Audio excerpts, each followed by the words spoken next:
कहानी नंबर 97। माँ बाप का उपकार। रवि अमेरिका से अपनी माँ को फोन करता है।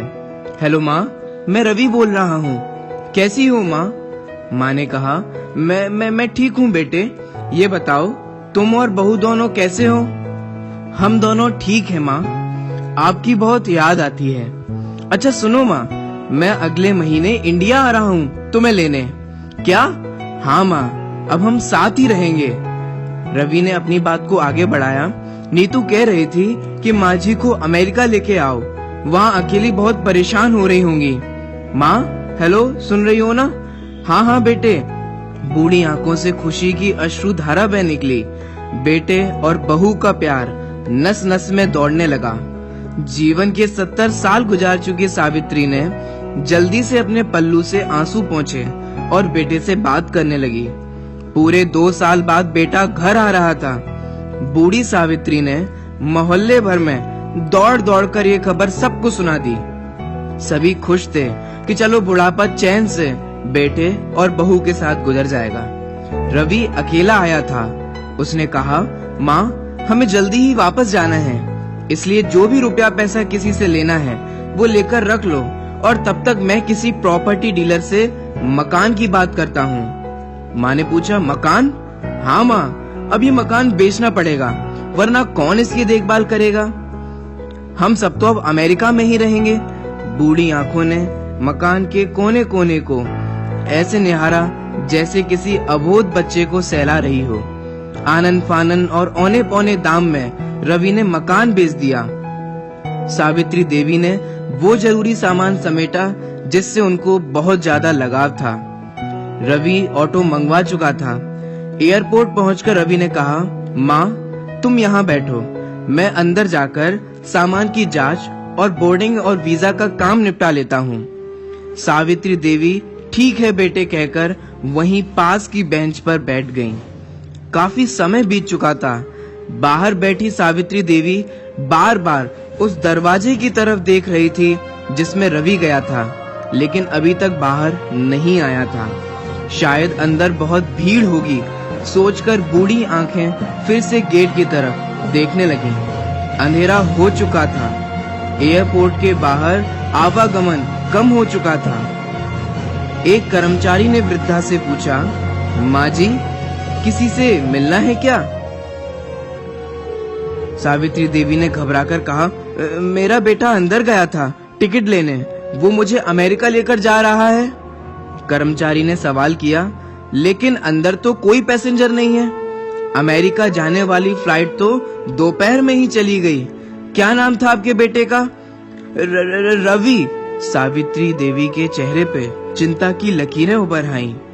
कर्मचारी अंदर गया और कुछ देर बाद बाहर आकर बोला, माँ जी आपका बेटा रवि तो अमेरिका जाने वाली फ्लाइट से कब का जा चुका है। क्या? वृद्धा की आंखों से आंसुओं का सैलाब फूट पड़ा।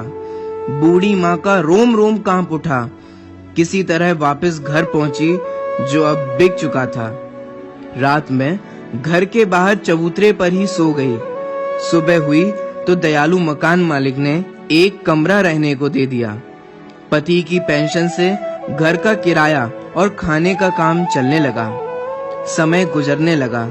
एक दिन मकान मालिक ने वृद्धा से पूछा, माँ जी क्यों नहीं आप अपने किसी रिश्तेदार के यहाँ चली जाएं? अब आपकी उम्र भी बहुत हो गई है, अकेली कब तक रह पाएंगी? वृद्ध माँ बोली, हाँ चली तो जाऊं, लेकिन कल को मेरा बेटा आया तो यहाँ पर कौन उसका ख्याल रखेगा? ऐसा बोलते बोलते उसकी आंखों में आंसू आ गए। दोस्तों, बचपन में जिस माँ बाप ने हमें पाला, उनके बुढ़ापे में यदि तुमने उनको नहीं संभाला तो तुम्हारे भाग्य में ऐसी ज्वाला भड़केगी जो तुम्हें कहीं का नहीं छोड़ेगी। 2 किलो वजन उठाने में तुम्हारे हाथ दर्द करते हैं तो माँ को सताने से पहले सोचो कि उसने तुम्हें 9 माह पेट में कैसे रखा होगा। बचपन में तेरे माँ बाप तुझे अंगुली पकड़कर तुझे स्कूल ले जाते थे। उनके बुढ़ापे में उनका सहारा बनकर उन्हें जिन मंदिर अवश्य ले जाना। बेटे के जन्म पर माँ बाप ने मिठाइयाँ बांटी थीं और बेटे ने उनको ही बांट दिया।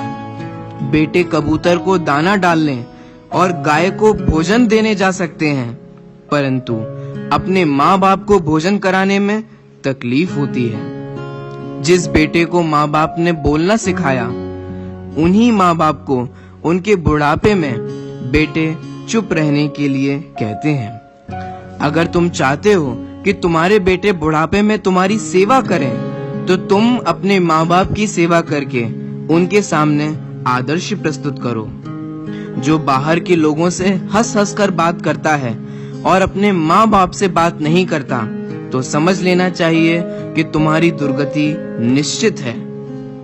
25-30 वर्षों तक माता पिता के पास रहने वाला और उनका स्नेह पाने वाला पत्नी के आते ही 1 वर्ष में अलग होकर माँ बाप को भूल जाता है और कहता है, my wife is my life. दोस्तों, सच कहता हूँ, इस कहानी को रिकॉर्डिंग करते वक्त मेरी आंखों में भी आंसू आ गए।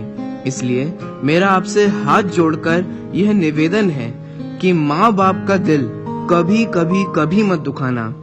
ये वीडियो को आप अपने दोस्तों के साथ, परिवारजनों के साथ, अन्य रिश्तेदारों के साथ जरूर शेयर करें। धन्यवाद आपका, जो आपने अपना कीमती समय निकालकर यह वीडियो देखा। आखिर माँ तो माँ ही होती है।